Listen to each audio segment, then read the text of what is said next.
From deserts where empires rose to fields where nations burned, and warriors of faith stood unshaken, the echoes of battle still whisper, "Old war." The sun had not yet broken over the horizon when the first whispers of dread crept through the streets of Illyrian. Smoke lingered faintly over the capital, a ghostly herald of war that had come before any steel had been drawn. Markets that once hummed with life now lay silent, shutters banging in the wind. Children's laughter replaced by uneasy murmurs of fear. In every alley and hall, the nobles and soldiers alike sensed it. The shadow of the Dominion was falling, and the kingdom's heart trembled in anticipation. At the edge of the city, beyond the river and the cobblestone streets, Auric Vale rose from the training yard, his armor still bearing the scars of yesterday's drills. His face, lined beyond his years, was calm yet unreadable, a mask honed by countless small battles and long nights of vigilance.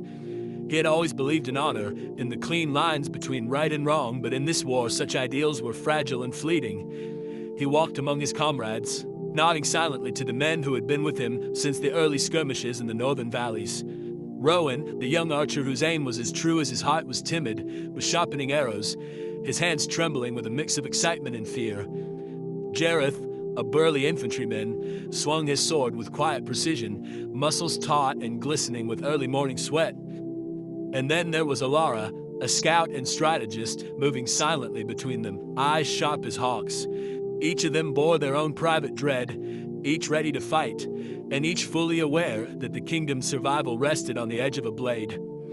Auric's gaze shifted toward the distant hills, where the first banners of the Dominion began to appear, black and red against the mist. They had marched through the night, a river of steel and fire, intent on crushing Illyrian before its people could fully muster a defense. Horns blew faintly in the fog, signaling the enemy's advance, and the earth itself seemed to shiver beneath the drums of their army. He remembered the lessons his father had whispered in his youth. Strength alone will not protect a kingdom, Eric. Loyalty and courage will, but only if tempered with wisdom. Wisdom, it seemed, was the one weapon that had always eluded him, slipping through fingers wet with blood and sweat. Inside the fortress walls, the King Edrin IV watched the horizon with pale blue eyes. The lines on his face spoke of decades spent defending a kingdom that now teetered on the brink. He had summoned his generals and knights hours earlier, but the tension in the room had not abated. "We are surrounded by shadows," he whispered to his chief advisor, "and they move faster than we can muster our strength." Auric entered the war council, his presence commanding respect. The king's eyes met his, and for a moment no words were exchanged. Silence hung between them, a quiet acknowledgement of the bond forged in countless campaigns. Then Edrin spoke. "Auric Vale, our walls will not hold forever. The Dominion seeks more than conquest. They seek to erase us from history. You and your men must hold the western pass. If it falls, all of Illyrian will fall with it." Auric nodded, feeling the weight of the command pressing upon him. He understood the danger, but also the gravity of duty. "We will hold," he said. If the shadows come for us, we will not yield." The first skirmish by midday, the eastern gates of Illyrian rattled as the Dominion launched its first assault. Arrows whistled overhead, some finding gaps in the walls, others clattering uselessly against steel and wood. The clash of sword against shield echoed like thunder, each cry of pain a grim drumbeat in the unfolding symphony of war. Auric and his men moved with precision, responding to each attack, coordinating with scouts and archers. Trying to anticipate the enemy's strategies, Rowan's arrows flew swift and true, each one striking a silent note of defiance against the dark tide.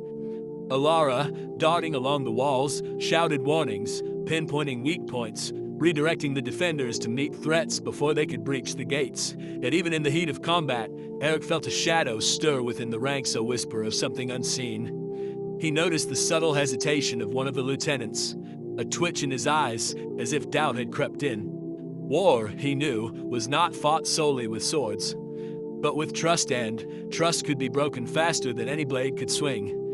Hours passed. Blood slicked the stone floor, smoke thickened, and the sky darkened under the smoke of burning siege engines. Auric fought with all the ferocity of a man who understood that failure was final. Every swing of his sword, Every call to his men was a testament not to glory, but to survival.